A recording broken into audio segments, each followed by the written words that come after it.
ইয়াত কাঠৰে হওক বা বাঁহৰে হওক এখন দলং আছিল। ভকত চাপৰিৰ ৰাইজৰ যাতায়াতৰ সেয়াই আছিল উপায়। কাঠৰ দলং উটি গ'ল, বাঁহৰ দলং জাহ গ'ল। এখন পকী দলঙৰ সপোন আধাৰশিলাতেই স্থবিৰ হ'ল। কিছুমান কথা বুজাবলৈ শব্দতকৈও হয়তো এনেকুৱা এখন জীয়া ছবিয়েই যথেষ্ট হৈ পৰে। এয়া মাজুলীৰ ভকত চাপৰিৰ ছবি। মাজুলী জিলাৰ আলিমুৰ আৰু ভকত চাপৰিৰ মাজেদি বৈ গৈছে ব্ৰহ্মপুত্ৰৰ এই সুঁতিটো। 16খনকৈ গাঁও আছে ভকত চাপৰিত। কিন্তু কি দুৰ্ভাগ্য এইসকল লোকৰ। তেওঁলোকৰ যাতায়াতৰ একমাত্ৰ ভৰসা এতিয়া এনে নাও। এখন পকী দলঙৰ আধাৰশিলা হৈছিল, কিন্তু এটা শিল এচপৰা ইটাও নপৰিল দলং নিৰ্মাণৰ বাবে। ৰাইজে কৈছে পঞ্চায়ত নিৰ্বাচনত ভোট বৰ্জনৰ কথা। গৰ্জন কৰিছে অৰুণোদয় PMUI ঘৰ একো নালাগে, লাগে মাথো দলং। আমাৰ ভকত চাপৰি যি 16খন গাঁৱক আমাক প্ৰলোভন দি আজিলৈকে আমাৰ ভকত চাপৰি উন্নয়নৰ নামত আলুগুটি আৰু আমাক এনেকৈ প্ৰলোভন দি অসম চৰকাৰে থাকিব নালাগে। আমি চৰকাৰৰ কোনো কথাই মানি নলওঁ। আমি এইবাৰ ঐক্যবদ্ধ। আমাৰ ভকত চাপৰি আমি সমূহ ৰাইজ একত্ৰিত হৈ ভোট বৰ্জন কৰাৰ সিদ্ধান্ত গ্ৰহণ কৰিছোঁ। আমি ভোট বৰ্জন কৰিবলগীয়া আছে।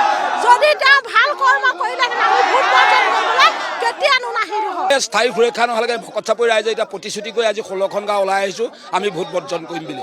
তেখেতসকলে আমাৰ ইয়াত ভাবুকি দিছে, আপোনালোকে যদি আমাক যদি ভোট নিদিয়ে তেতিয়াহ'লে আমি আপোনালোকৰ অৰুণোদয় কাটিম, ঘৰ নিদিওঁ। আমি তেনেকুৱা প্ৰলোভনত আমি ভয় নকৰোঁ। আমাক লাগে ভকত চাপৰি স্থায়ী সুৰক্ষা, ভকত চাপৰি এখন পকী দলং। নদীৰ এই সুঁতিটো পাৰ নোহোৱাকৈ কাৰো একো কাম নহয়। স্কুল কলেজলৈ অহা যোৱা কৰাৰো একমাত্ৰ উপায় নৌকা। ছাত্ৰ ছাত্ৰীসকলে শ্ৰেণী ক্ষতি নহ'বলৈ পৰ দিব লাগে নাওৰ বাবে। কাৰোবাৰ যদি কেতিয়াবা স্কুল ক্ষতি হয়, কোনোবাই সময়ত উপস্থিত হ'বগৈ নোৱাৰে ক্লাছত। কলেজৰ পৰা আহিলে কলেজলৈ যাওঁ, 2 ঘণ্টা সময় ৰখি আছোঁ। এফালে এজন মানুহ ৰখি গ'ল, মই স্কুটিখন অকলে চলাব নোৱাৰোঁ। তেওঁক এতিয়া সিফালৰ পৰা আহিবলৈ নিদিয়ে। ক্লাছ গ'ল মানে ক্লাছ গ'ল, এতিয়া ক্ষতি 2টা ক্লাছ গ'ল আৰু মানে এনেই হয় বাৰু, ঘাটত ৰখি থাকিব লগা হয়।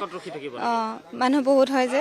ৰাতিপুৱা কেইটা বজাত ওলোৱা স্কুললৈ? ৰাতিপুৱা 7:30 মানতে ওলাবলগীয়া হয়। 7:30 ওলাই গৈ ইয়াত ৰখি থাকিব লাগে। হয়। নাও অহালে অপেক্ষা কৰিব লাগে। হয়। আৰু ঘূৰি আহোঁতেনেও ইপাৰে ৰখিব লাগে, দিগদাৰ হয় আহোঁতেনে। এখন নাৱত কিমানকে যোৱা মানুহ?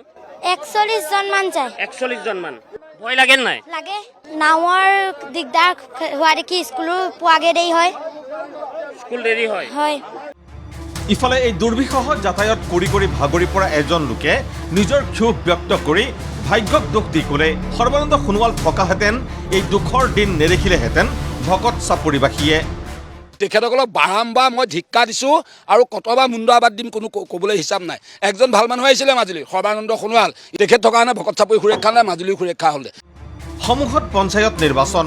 এই সময়খিনিৰ স্থানীয় বিধায়ক ভুৱন গামে ৰাইজলৈ দিছে এটা ভইচ মেছেজ দিছে। আমাৰ বিধায়কে মেছেজ দি তেখেতে ভাবিছে যে আমি এনেকৈ আমি প্ৰলোভন দিয়ে আমি ভকত চাপৰি মানুহক মুখা বনাই ৰাখি থ'ম। ভকত চাপৰি ৰাইজ মুখা নহয়। আমি কোনো কাৰণত তেখেতক আমি মানি ল'ব নোৱাৰোঁ। মাজুলীৰ ভকত চাপৰিবাসী হয়তো আশ্বস্ত হ'লহেঁতেন যদিহে পকী দলং নিৰ্মাণৰ বাবে এটুকুৰাও ইটা পৰিলহেঁতেন। যিমান দিন যাব দুখবোৰ বাঢ়িব। বাৰিষা নাহোঁতেই এই অৱস্থা। এবাৰ ভাবকচোন ভৰ বাৰিষা কি হ'ব। মাজুলীৰ পৰা যদুমণি শইকীয়াৰ সহযোগত ভিডিঅ' জাৰ্নেলিষ্ট হিতেশ ডেকাৰ সৈতে ৰাজু বৰুৱাৰ ৰিপৰ্ট ND24।